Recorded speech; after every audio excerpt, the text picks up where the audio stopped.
Here to react, Charlie Gaspirno, Deidre Bolton, and Carl Higbie is still with us as well. Carl, you heard President Obama say that ISIS will be defeated in Syria and Iraq, and again saying it's all about having partners, Turkey, NATO, and some of the other broad-based alliances that we've created. Yeah, how? How is he going to do this? I mean, look, this is the same thing every single time. Every other week we have one of these terrorist attacks where all of a sudden you'll have, a press conference. We'll call for unity. We say we're committed to that country. We're committed to fighting this. A couple people change their Facebook profile picture, and now all of a sudden nothing's done. It fades back into the night, and we just wait for the next one. At what point do we say, hey, there are consequences? The next terrorist attack you perform on some sort of ally or NATO nation or anything like that, we will destroy a city within your occupied territory. Put that on the table. Yeah, I mean, honestly, I'm fairly surprised that President Obama spent 3 sentences on this attack in Istanbul and then moved, I understand he's in Canada, but then moved forward to this kind of North America block, which in fact in Europe we're seeing break apart. But I feel like it's odd timing. A, should have perhaps spent longer on what just happened in Istanbul and our plan to fight terrorism. What did you want to hear? What else could he have said for you that would have made you feel better?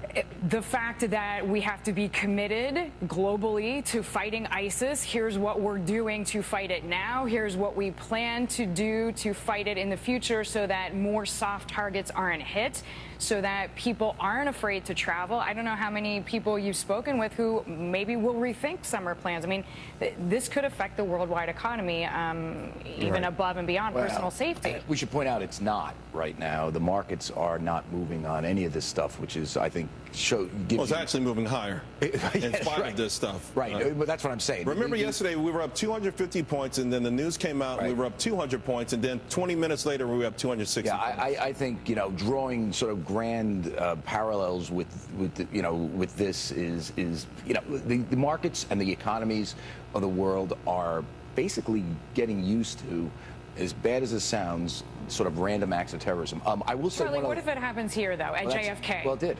It happens all the time here, and the markets are blowing it off. I'm not saying that's not reason to cover it, but here's the interesting thing I think about him, moving on.